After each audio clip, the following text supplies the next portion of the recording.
Таны төлөө эх орн чинь юу хийж чадах вэ гэж асуухаас өмнө та өөрөө эх орныхон төлөө юу хийж чадах вэ гэж асуу. Jan Jargal.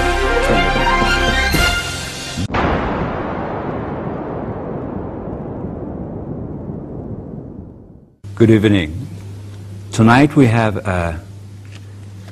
Graham Watts, our guest, who used to work for Financial Times for many years, journalist who visited several times Mongolia and just finished another training for Mongolian journalists. So, good evening. Good evening. You have been visiting Mongolia several times. Tell us how, when was that first your visit, and what was the most visible things you can compare or change it in this country? Mm-hmm. Well, I first came here in 1997. That was a week-long training program for economic business journalists. That was through the Press Institute here, which I'm delighted to see is still going, and not only going but thriving. It's almost, from what I can tell, something of a model. It's the sort of thing that I recommend in other countries that I go to, saying, having this kind of support is a wonderful thing for journalists. Then I was here again in, I think, 2004 and again in 2005. So this is my fourth visit. But it's been 5 years since I was here, and of course 5 quite important years, because this has been the period, I think, when people have been sitting up and recognizing that Mongolia is becoming a pretty big player in extractive industries, and there's a lot of action coming down the line, and it's going to be interesting to see what that's going to be. Graham Watts Rhodes их сургуульд урлагийн бакалавртай сэтгүүлчийн мэргэжил эзэмссэн. Лондонд Financial Times-д байгууллагын зааварлагч багш. Financial Times-д хувийн зөвлөх багш. Таиландд Индочина медиа нэрэмжит санд зааварлагч. Берлинд сэтгүүл зүйн олон улсын институтад зааварлагч. Таиланд болон Вьетнамд Азийн уулзалт болон бусад албаны уулзалтанд ахлагч. Хельсинкид эдийн засгийн их сургууль, Ханкенд урилгаар лекц уншигч.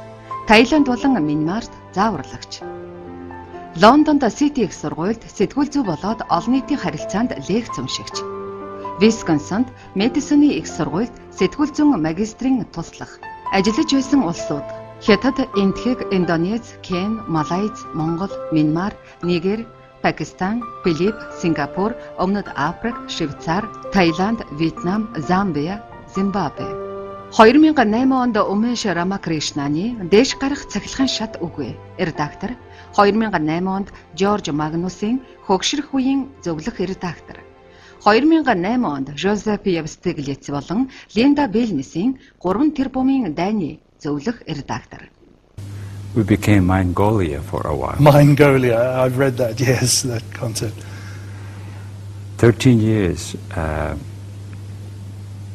which is quite important years for this country, young democracy. And in terms of democracy, well, there is a quite much freedom of speech. We enjoy it. Do you see any? If you compare, you have been living in, you are living in Bangkok. That's right. If you compare these two countries in these terms of freedom of speech and media, what is your first impression? Well, my first impression is probably partly influenced by you, because before coming here, I was obviously reading a lot online and whatever I could get my hands on, including your blog and your column in the papers here, and I was delighted to see the energy and the apparently pretty free ideas that you express. This is less evident in the reporting itself that goes on in the newspapers that I am able to read, and those stories which have been translated for me. I get the impression that there's a lot less use of that freedom than there might be, which is not unlike what I experience in other developing countries, where journalists have the freedom, but often don't have the skills or the institutional support that would allow them to express that freedom more. And by freedom, I'm not talking so much about being critical and criticizing your government, but actually making use of the opportunities you have to present not only information, but analyze that information and contribute to the financial literacy of a society. So I see that as being less developed than it perhaps might be. Why you think it is in this way? Well, in most cases, it's because the media institutions themselves are weak for various reasons. Often that weakness is because of their lack of commercial viability in some countries. Although that doesn't seem to be the case here. What surprised me more than anything else to see how many daily newspapers there are. I mean, I think everybody knows Mongolia is a big country, but sometimes one has to be reminded that in fact the population's pretty small. And to see, 16, I believe, even possibly 17 soon, daily newspapers in a country this size is remarkable. What that seems to do is it kind of spreads the talent too thinly.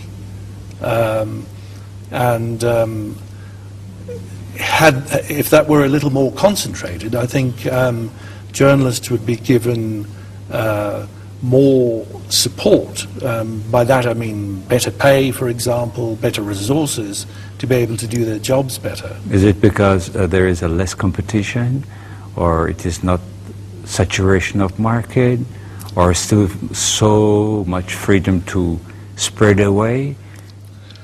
Well, I mean, it would seem with 16 newspapers that's in a way too much competition. So it puzzles me as to why that's the case, but as far as I can make out, this is, again, not unusual. I saw this in Cambodia, for example. After Cambodia became democratic, there was a sudden huge mushrooming of newspapers, which is not unusual because I guess people like to express that freedom.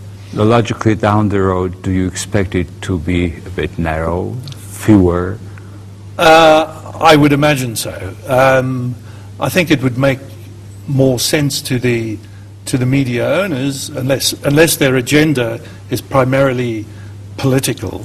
You have been visiting several newspapers, and you have been meeting journalists of almost all daily newspapers in the country, and you are also aware that in this country every almost daily newspaper belongs to a particular business group, which almost all cases belong to a particular political party.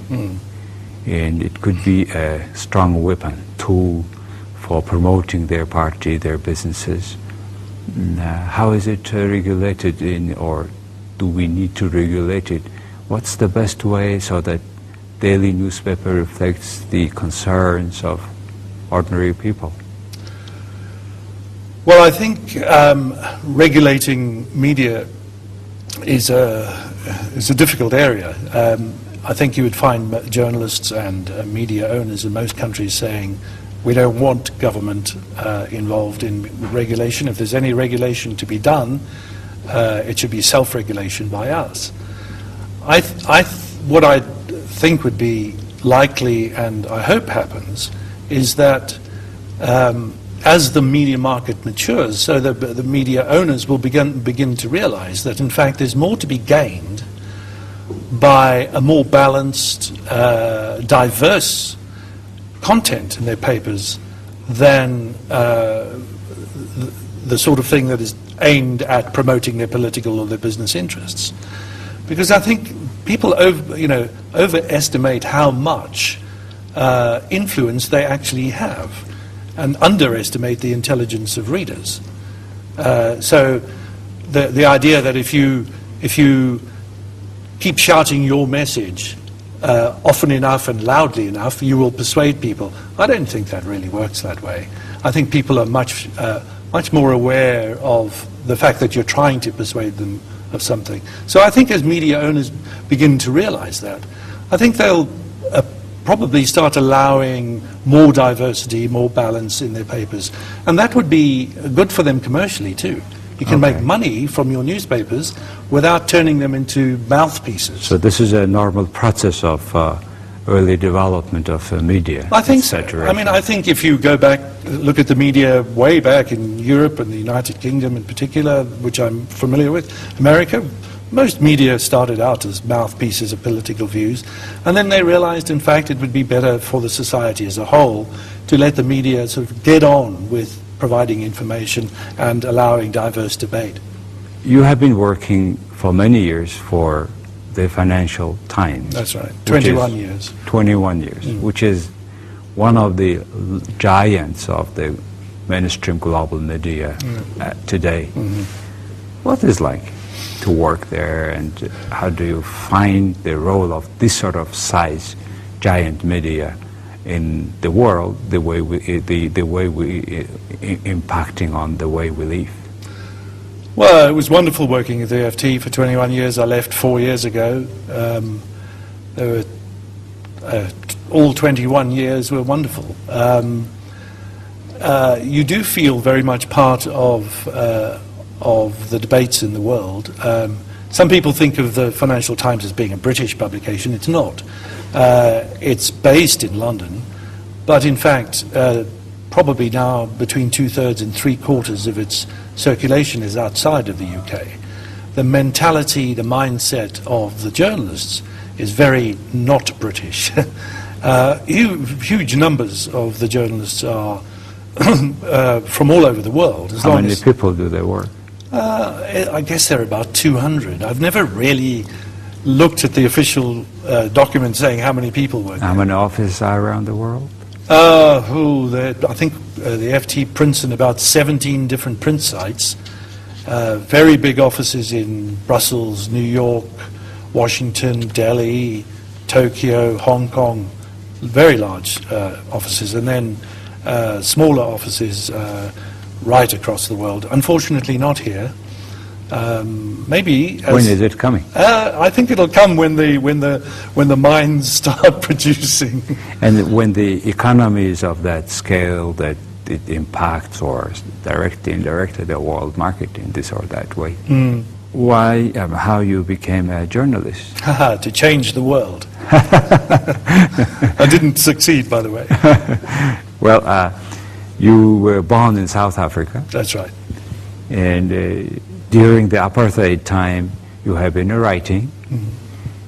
You were pro this big liberation movement. How was it? Please tell us. Well, during apartheid, it was amazing how free the press actually was in many respects. There were all sorts of laws aimed at trying to control the press, but the apartheid regime, for its own reasons, always tried to use the courts rather than censorship or direct control of the media. Obviously, there were always limits, and some newspapers were actually banned. My first editor, who was Donald Woods, some of your viewers might be familiar with the film Try Freedom, starring Denzel Washington and others, which tells the life of Donald and Stephen Biko, who was murdered by the apartheid regime. He was my first editor, and he, as those of you who've seen the film know, he was banned, not only banned as an editor, but banned from attending any gathering of more than 2 people. Why? Because he was outspoken, particularly because when the police killed Biko, there's no dispute about that. After the end of apartheid, they admitted that. He went on a campaign to try to prove that they had killed him, and brought enormous embarrassment. What was that year? 1977. 77. Yeah. So Nelson Mandela is still in prison. Mandela was in prison for another at least 13 years. 13 years, yeah. out of total. Well, he spent 27 years in jail.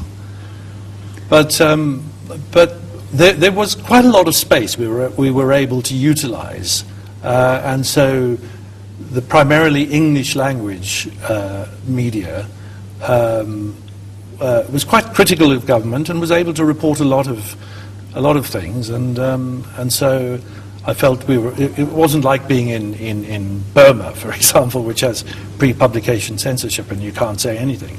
We were able to do a lot, not as much as we hoped and wanted to do, but quite a lot. So the journalists in South Africa were, in a way, were the voices of white people or black people? Well, what is the role of journalism at that time? At that time, the media was dominated by white people, but I would say that most of us were tended towards liberal. Some were sort of conservative liberals, others, including myself, further and further left, and the more difficult it was to remove that government, the further left we moved, the more we began to identify with the liberation movement itself, which was banned when Mandela was put in jail.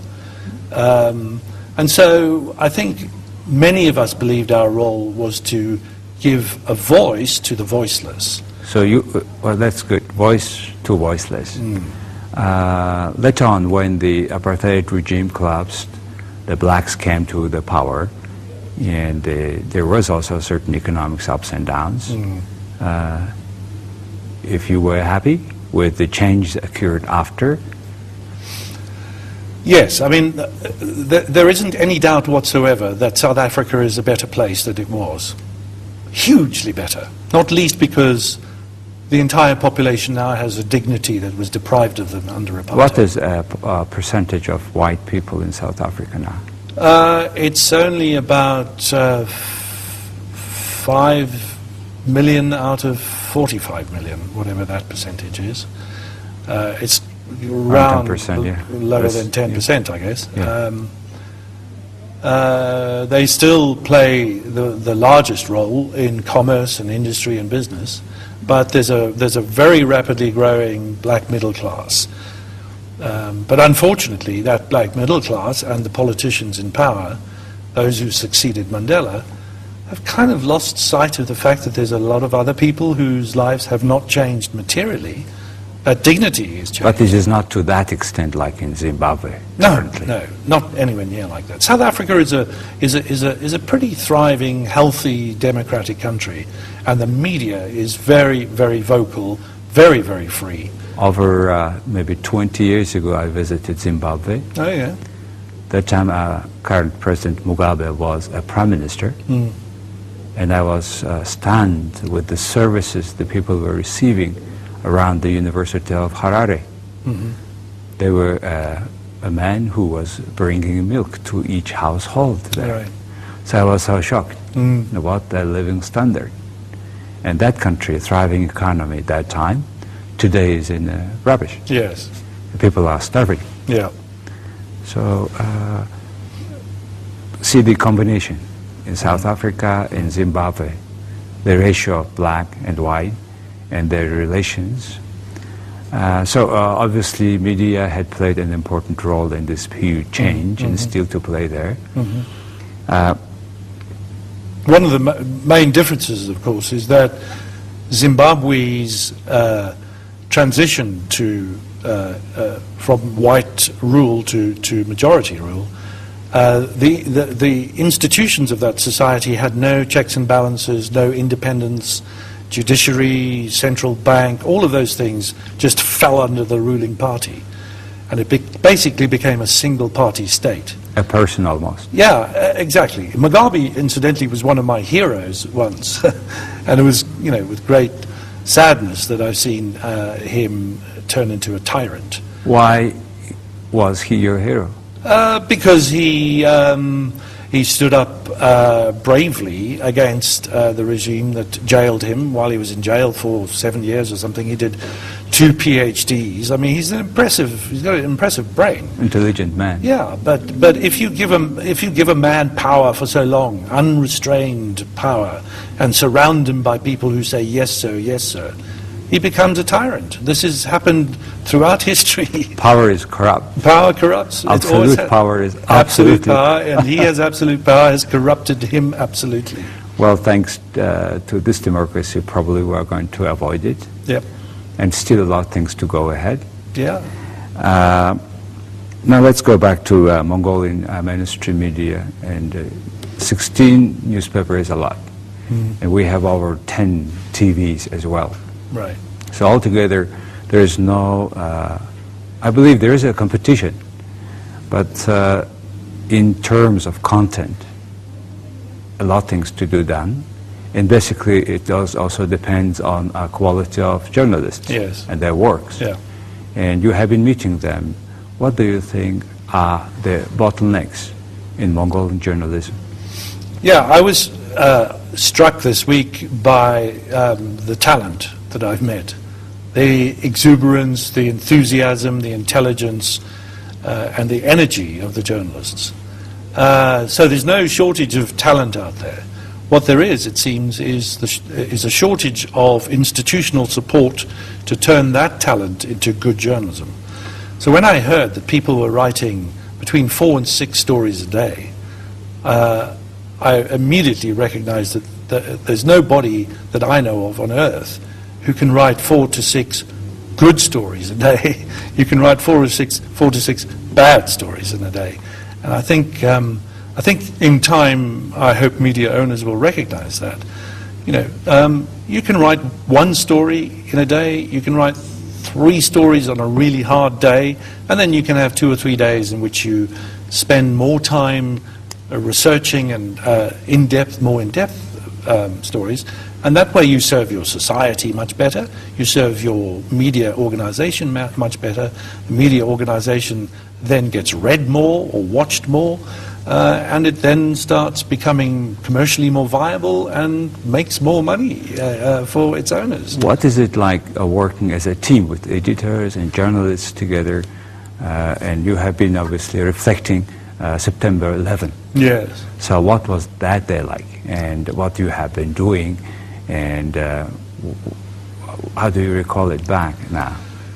Yeah, well, the Financial Times, like the other global publications that it shares that global pond with, if you like, to mix a metaphor, such as the Wall Street Journal, the New York Times, or Herald Tribune, which is the international edition of the New York Times, The Economist, all of those publications are very editor-driven.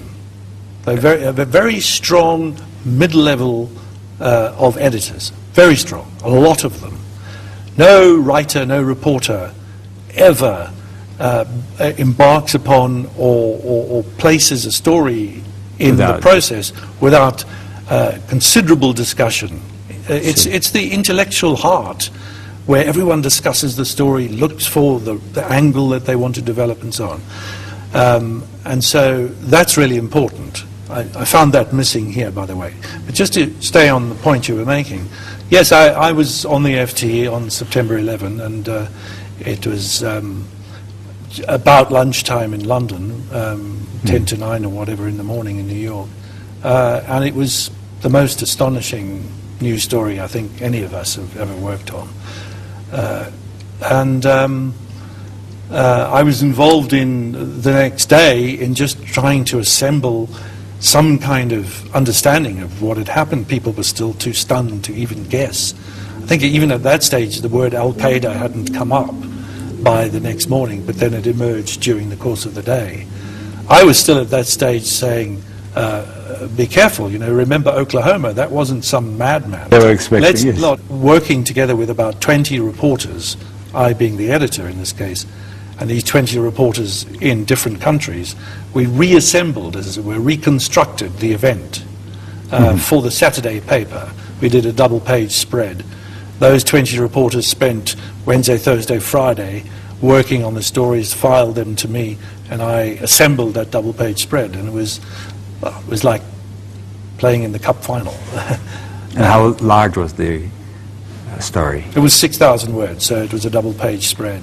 Do you work in Financial Times with the format of the article comments in terms of space or words? What is the limit? We always think in terms of words. Words. Number of words, yeah.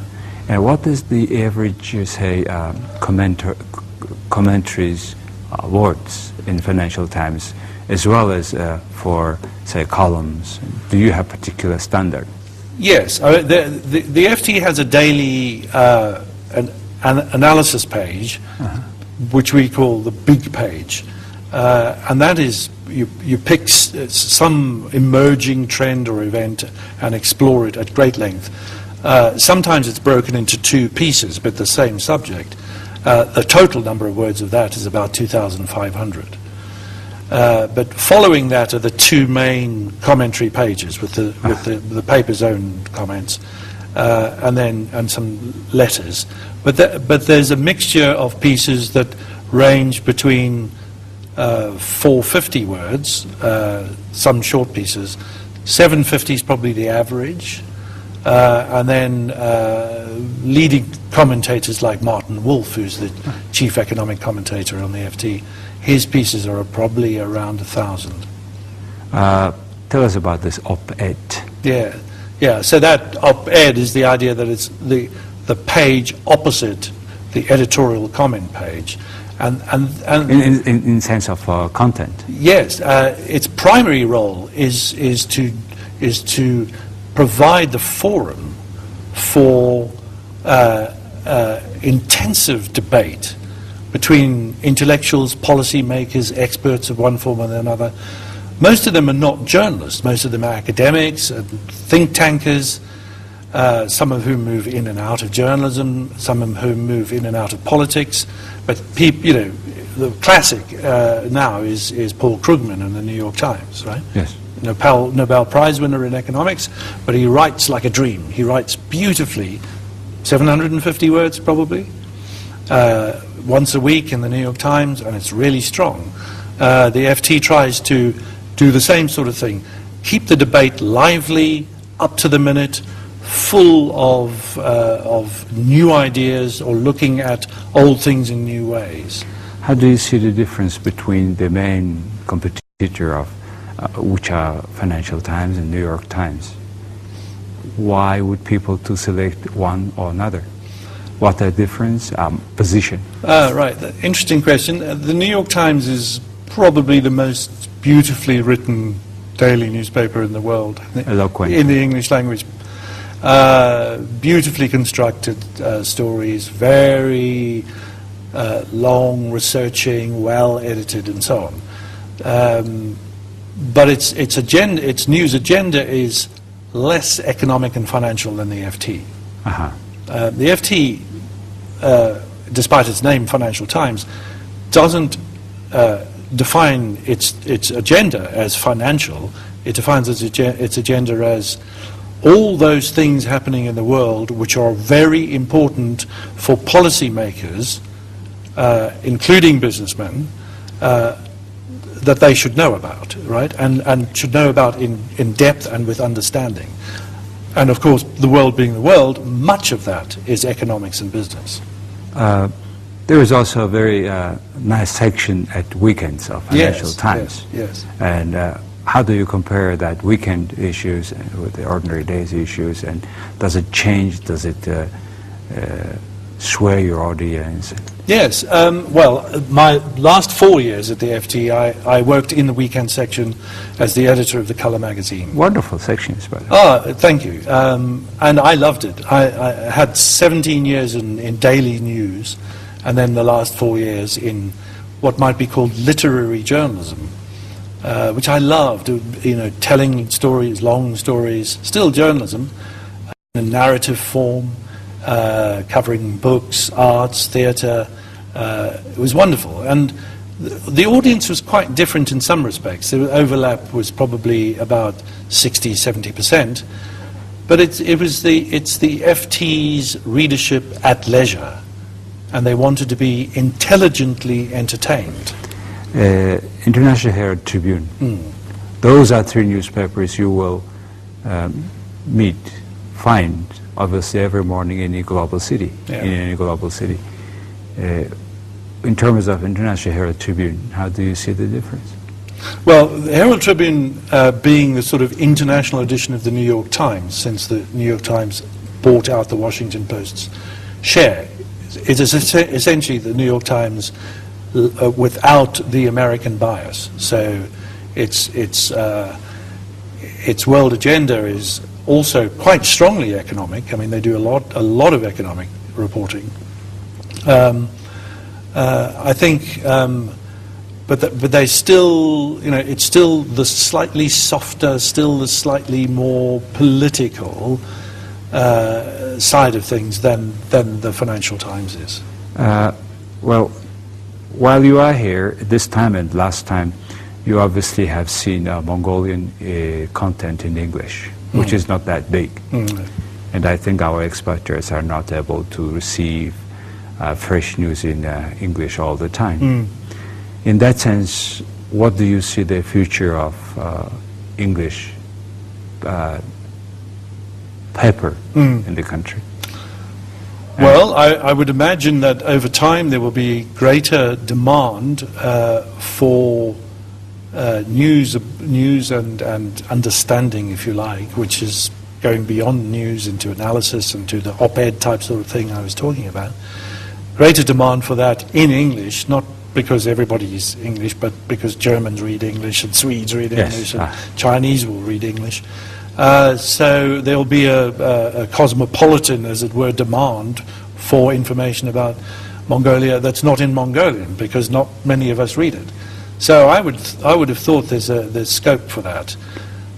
Can you compare with, obviously, with Bangkok Post? Yeah. And there's The Nation, also another English newspaper. So two English language papers. What are their difference and interaction with other local Thai language newspaper in Thailand? Well, both of them are regarded as being more serious, with more balanced news agenda than the Thai media, which is a bit more anarchic and more inclined to mix comment in the middle of news and so on. So both the Bangkok Post and The Nation are seen as being the more reliable sources. The Bangkok Post slogan is the newspaper you can trust. And so more than 60% of the Bangkok Post's readership is actually Thai. Who are they? Yeah, because they would rather read it than the Thai media, which they trust less. Oh, I see. See, now the newspaper actually on a paper and virtual, online. Yeah. How do you see the future, and what is going on now in terms of the mainstream global newspaper and the sort of local newspaper? Well, I wish I knew, because everybody's trying to find out what this is, but I think there's more and more evidence now that that newspapers are not going to disappear, but online is going to increasingly become the way in which people receive their information. I mean, if you look at an iPad, which I've done, and just pick up the New York Times on iPad, it's fabulous. It's great to read. And the fact that it's electronic means that you have instant archiving. You can link and connect in ways that you can't with a newspaper. Rupert Murdoch, who knows what he's talking about, he's been in this business a long time and he's made a lot of success out of it. He's saying that these e-readers, iPads, are actually transforming the world of journalism, and that's where he's putting a lot of his attention. And I think that'll be the case. There will still be people who like to open their newspaper over a cup of coffee. I'm one of them. But I can tell you, I do more of my reading online than I do in physical form. Who are you? Yeah, I read I can get the Financial Times in Bangkok in paper form, but I take it online because I love the idea that if I want to read more about the thing I'm reading, I just click. Anytime when you need. Yeah, but if I'm physically holding the newspaper, I can't, right? So it's the information I want, when I want it, where I want it. I'm in my 50s. Those people who are in their 30s probably haven't ever picked up a newspaper. Okay. Well, you have done a wonderful job for Mongolian journalism and journalists. And had I understand great days in Mongolia. I've enjoyed it enormously. It's been great. I love talking about newspapers, and I love talking about newspapers with intelligent, bright, talented people, and it's been like that all week. Thank you very much for visiting us and doing such a good contribution towards better journalism in this country. Well, thank you very much for having me. It's been wonderful. Thank you. Okay. Thank you. Таны төлөө эх орн чинь юу хийж чадах вэ гэж асуухаас өмнө та өөрөө эх орныхон төлөө юу хийж чадах вэ гэж асуу. Young Jargal from